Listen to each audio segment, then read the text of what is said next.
In previous videos, we talked about cars that exemplify performance per dollar spent, meaning that the car's performance far exceeds the amount it takes to purchase the car. Today, we're talking about something a little different, and that is investment opportunity per dollar spent. There's a car in our inventory that we think perfectly exemplifies that, and that is this, the McLaren 675LT. Today, we're going to talk about the characteristics of this specific car that lead us to believe this is a future winner. So I want to start with the entry price point of this car. Many of the cars we believe in that merit, the 911R for instance, is $500,000. The Ferrari F12 TDF is over $1 million. And those will absolutely perform well, but they require a lot of capital in order to purchase them. At around $250,000, the 675LT is a bargain compared to those cars. And this surprisingly still has a lot of the characteristics and checks a lot of the boxes that you need when it comes to being an investment car. So we're going to go through those boxes. We're going to talk about everything that this car checks off. So the first box that needs to be checked is a very important one, and that is looks. The car needs to have a style that's going to last 10, 20, 30 plus years. And even though this car is already 7 years old, it will stand up with any modern supercar. Look at the stance of the 675, how the nose rakes down so aggressively.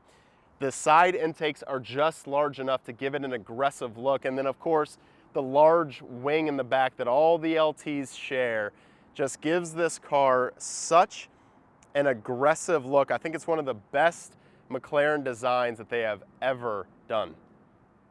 Second box that needs to be checked is performance, and the 675LT checks that box with spades. I think this power plant mated to this chassis is one of the best combinations in motorsports.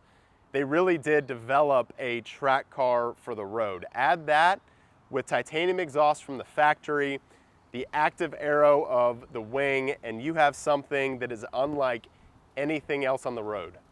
Another box that needs to be checked for an investment car, and this one I think is a requirement, is scarcity, rarity of that car.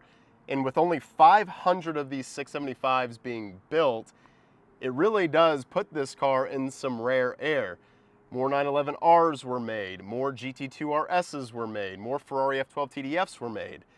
So this car overall is a very, very rare example.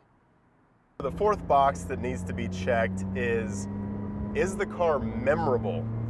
Is it an experience when you drive it that you talk with your friends about how special the car is? The 675LT is unlike any other McLaren I've driven. It is a track car for the road, and you feel that in every sense with this car. Starting with the seating position, you are so low to the ground, your legs are elevated. It's not like you're in an F1 or an LMP car or anything like that, but compared to most road cars where it feels like you're just sitting on a flat surface, this car's seating position is pretty aggressive. And then performance-wise, the 675, jeez, is an absolute bat out of hell. This thing rips. But the boost is so linear in this car. When you're going through corners, you don't experience that lag that can get a little scary. And with the carbon monocoque chassis, it's just so rigid, so stiff.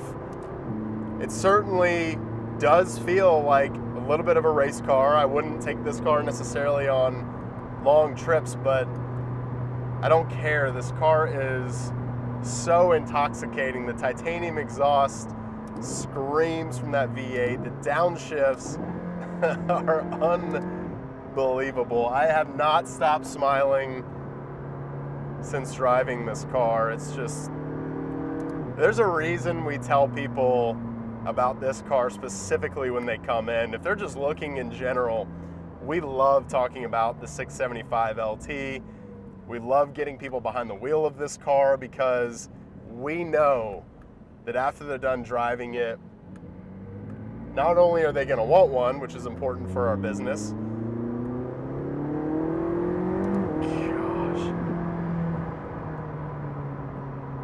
but they won't stop talking about it. And that is key for a car to be an investment that is going to pay off in the future.